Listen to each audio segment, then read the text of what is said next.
Welcome back to the show, everybody. There is no video till you make one. Check out these headlines we got for you.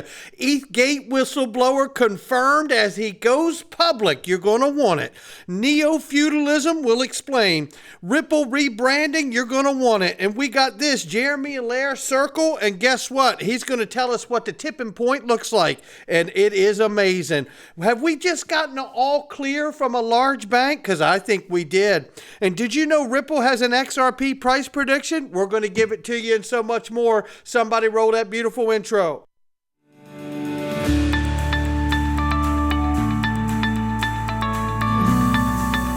Digital Perspectives with Brad Kimes. Come on in.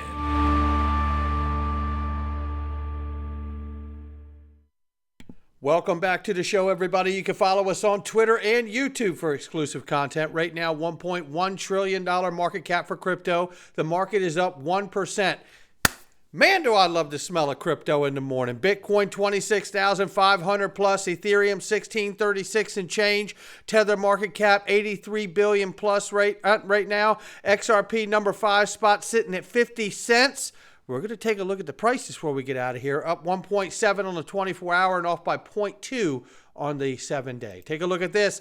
Link to access to private investment, private equity, ladies and gentlemen. Over $270 million total investments. Over 280,000 plus registered users, and you should go register today, and I'm going to tell you why. Because there's a 10% discount for PolySign right now through Monday for accredited investors. So do not mess around, because you know what? Even though that there's a discount, what's to say that it won't sell out today or tomorrow? Do not lay around and wait on it. If you're going to get it, and we know PolySign's amazing, you better go get it and check out all the other incredible products on that platform. Let's get started. We start right here with Digital Asset Investor reminding us that it was Lowell Ness who wrote the letter and gave it to the SEC. And I want you to listen to this clip, because ETHGate is very real. And boy, oh boy, are you about to find out exactly how real it is. Take a listen to this. This is big. Full decentralization. And that's what the Hinman speech, which tracks my memo pretty well, has come out and said. And the Hinman speech has generally said, okay, decentralization, we think, gets both Bitcoin and Ether out of securities law status. And sort of the way I positioned it in the memo was, that's kind of like a bookend. That's like an easy case. Like if it's fully decentralized, there's no real issuer, so it's relatively easy to test for a fully decentralized token. Okay, now we know that that's a joke, because here we go. Digital Asset Investor says right here, now that we've had multiple crypto lawsuits decisions, can any crypto securities attorney point me to a judge in any of them discussing the fifth prong of the Howey test, which there isn't one, created by Bill Hinman, that to this day has the SEC leaving Bitcoin and Ethereum alone while saying other assets, digital assets, are fair game. Now, I want to go back to this because John Deaton lays this down, and believe me, stay with me here. This is explosive. Lowell Ness has been A16Z, Andreessen Horowitz, A16Z Crypto's attorney from the first day. Clayton, Jay Clayton at the time was the SEC chair, tells Bill Hinman, who was the head of corporate finance at the SEC, to reach out to Lubin, who is represented by Clayton's firm. This was December 13th, 2017. Lubin meets Hinman. The next month, Clayton tells Chris Dixon to write a memo of what they want SEC to do. Ness writes it and gives it to Hinman, and you could hear him in that clip bragging that they pretty much did it letter by letter as he sent it over to Bill Hinman. The only token mentioned is ETH. Lubin meets 3 to 5 times more with Bill Hinman, including Vitalik Buterin. June 4th, as we know, 2018, Hinman calls his entire speech the ETH speech. Hinman also met with Ness and Dixon, A16Z. Hinman follows what A16Z wrote in the memo. Today, Hinman is a partner at A16Z. Yeah, nothing to see here. Hashtag sarcasm. Well, I tell you what, Ashley Prosper says, I believe there's more to see here, because let's talk about this right here, because this is really what got everybody on fire. It's Steven Nureyev here, and Steven Nureyev is the guy who got the piece of paper so they could actually get away with this and came up with the concept of tokens being gas fees. And here it is right here. So let's read what he wrote in response to Digital Asset Investors' post here. This is the first time someone involved with ETHGate has publicly come out. And his response is absolutely explosive, and just as explosive as the amount of people that he's tagged inside of this as well. It's an agency-created law, talking about the fifth prong of the Howey test that does not exist because it's the Hinman test, whatever that means. He says, and how exactly did Ethereum even satisfy this magical agency pixie dust? Question mark. Is it possible that some people knew it wasn't valid when giving or advising on the speech and the state of Ethereum, perhaps even under oath? One would almost think that William Hinman and Mark Berger and even Jay Clayton were sent to the SEC for this very purpose, joined by career folks who helped execute the plan, like Valerie Sispanik, John Enright, John Daniels, and others. I'm sure this is all crazy talk and everything isn't as it appears. And then he actually tags Joseph Lubin, Vitalik Buterin, his dad, and the U.S. Treasury, Laura Shin, Stuart Alderati, John Deaton, Eleanor Tarrant, and I mean, everybody's in here. So this is extremely powerful, ladies and gentlemen. Extremely powerful. This is a whistleblower, and what he's saying right here, and he's putting it into forms of questions to protect himself, but he is absolutely leading in here that this was done exactly how we believed it was done, and that needs an investigation. And going back to that, Ashley Prosper has put out a FOIA request with the SEC to try to get exactly that.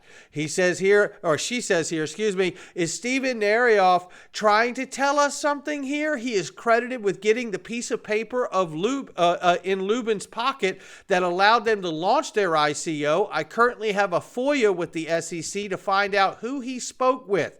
Perhaps he could just tell me. How about it, Steven? Fancy exposing ETHGate a little more? Absolutely. And I've also sent out my email. Happy to have him on the show or talk offline.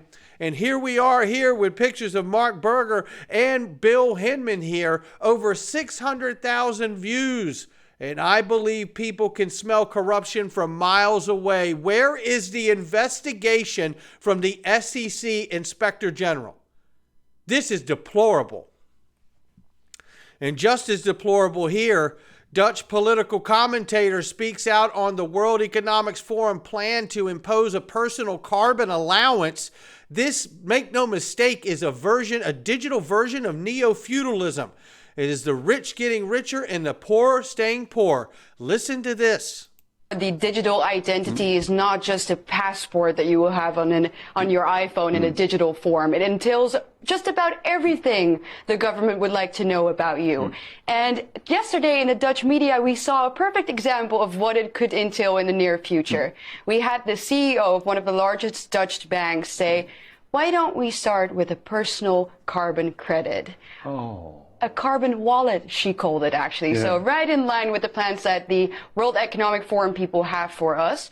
And she said it in a way that was particularly funny. She said, well, if everyone gets an individual personal carbon credit, why don't we make it so that rich people who, for example, want to go on holiday a little too often can buy personal carbon credit from other people who, for example, can't afford buying plane tickets or eating meat too often. So we can that way swap it out. Oh, so if Bill Gates or Leonardo DiCaprio's carbon footprint is getting a bit too big, then some peasant living in his hovel up country somewhere can sell his, and he can't afford to go to Saint-Tropez, but he'll be able to sell his carbon allowance to Leonardo DiCaprio so Leonardo can park his yacht in Saint-Tropez for a couple of extra days. Exactly right. That's it. So what will happen is the rich will get richer, the poor will get poorer, and they're saying it openly as if it's not a controversial thing at all. It's neo-feudalism. That's what. That is exactly what it is. It's a digital version of neo-feudalism. It's disgusting. And I tell you, you know, these are the things that we cannot be silent about. These are the things that we cannot sleep on. Your freedom depends on it. This here from Emi Yoshikawa, and she's talking about ODL. She says, yes, ODL, on-demand liquidity, is a word that is difficult to understand at first glance for outsiders. So we have decided to consolidate it into the term Ripple payments. ODL still exists as a function. So they're rebranding, ladies and gentlemen, and that is to be a more understood, usable experience for people who are just coming into the fray to find out what the advantages of using Ripple and on-demand liquidity are, now known as Ripple payments. And this here is something to look out for. It's a great thread here, and I don't want to get too long, so I'm not going to read this, but go check out Wrath of Commons thread on his profile or on my Twitter page and see that a new Ripple using product, ODL XRP Digit 9, is a new remit as a service platform built by Lulu Money Singapore, where Ripple has a license with the central bank there. And it says launching in the UAE with Lulu Exchange as a licensed partner, a notable ODL user as well. The list goes on, or the thread goes on for some really great stuff and some nice information there. You could check that out. Most must listen, this is a must listen, and I want you to remember as I play this, and I'm not going to play the whole clip, but you're going to love it. Let me give you this right here, and let me bring you in right about here. And take advantage of breakthroughs that are happening in blockchain infrastructure and EVMs and other abstractions, which we can talk about here as well. We can make that so simple that it just proliferates the number of useful apps, and we want to grow the number of useful apps. And if we grow the number of useful apps and they're plugged into our protocols like USDC, that grows the network and it grows the network utility. And if we can do that, that will generate a lot of value for us. And so this is a new revenue line. Like we're monetizing it like AWS. It's like pay as you go. It's utility pricing, and like if there's a huge, a hugely successful app, we can generate a lot of revenue. But it's very affordable. Like you can just get in and go. And it's truly self-service. And so it's actually going back to my own roots.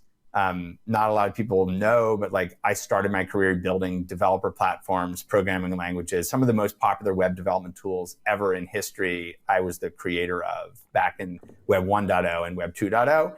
And so I love these kinds of products. And I think it's a really important moment, and I think it represents a shift in who Circle is as well, from sort of the stablecoin issuer to being more of a platform-oriented business in this whole way. Look, I mean, he's talking about expansion using apps and bringing USDC to them.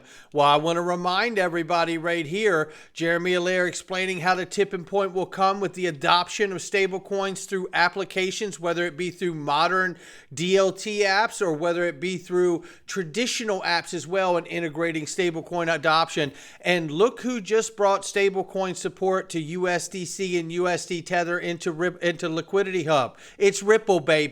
Yeah, this is the stuff I want to see, right? This is the stuff I want to see, and so is this right here. Look, listen to this very quickly here. From Taurus to provide crypto custody services to clients. Taurus said in an announcement that Deutsche will be able to manage clients' crypto tokens, NFTs, and other digital assets using its technology. Well, there you have it right there. Deutsche Bank taps Taurus for digital asset custody service, and I tell you this. We're seeing two of the most important things, however non-sexy you may think it is. It's digital asset custody service being set up. And when you see large banks and institutions preparing custody for digital assets, that's how you know. When you see them moving to get stablecoin regulation and legislation for all the areas of the world, whether it's the US or anywhere else, that's another huge sign, because now you're talking about a safe place to custody all the assets, foundational thing that has to be solved, right? And then you see the on and off ramps opened up and tying into traditional markets, apps, businesses, and then the integration of being able to use stable coins for the on and off ramps into this digital world. Watch out. That's what I'm saying. And that is where we're at. We're at that point. I believe we're moving, so many people have said for a long time now, we're in that 1995, 98 range of the internet and the growth. I believe we're moving from that 2001, 2006 window when we saw an absolute explosion on the internet and some massive companies that have become the staples of the internet today. No question about it. Head on a swivel, ladies and gentlemen. And then here, there's a lot of buzz about Ripple and XRP valuation. I don't know if you know this, but many, many years ago, we saw Ripple have a price prediction for XRP and a valuation model that was come up with by Susan Athey from Ripple and Robert Mitchnick, who was at Ripple at the time too. They created a calculator, which we have used multiple times, probably incorrectly here on this show, but to try to get a picture and window of what it would be like. And we're not going to do that today, but what I am going to remind you of is the exact price prediction range that Susan Athey and Robert Mitchnick had came up with back in 2017. And this is pretty interesting because, you know, when you look at this, the 2018 valuation paper said that if XRP were successful, XRP should be valued between $6.37 and $32.91. And now one of those authors works at BlackRock, who is investing in Coinbase. The other is on Ripple's board. So look, is it a reasonable valuation? I agree with Rather Common. I wouldn't know a proper valuation model if it hit me in the face either. They're using letters in their math and even preposterous. I'll leave it to the business majors. There are a couple of things we dyscalculatees can say. And first is to note this. They note that they talked about a steady state demand, imagining it constant, full use, a best case scenario. Second, their paper cannot account for side chains or NFTs as it predates them.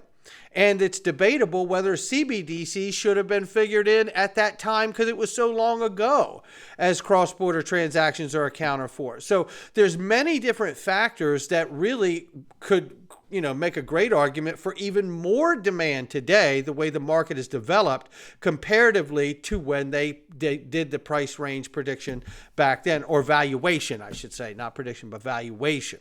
So with that being said, they also said that this would be a range occurring 12 years after the paper was released. So they put a time frame on it by 2030.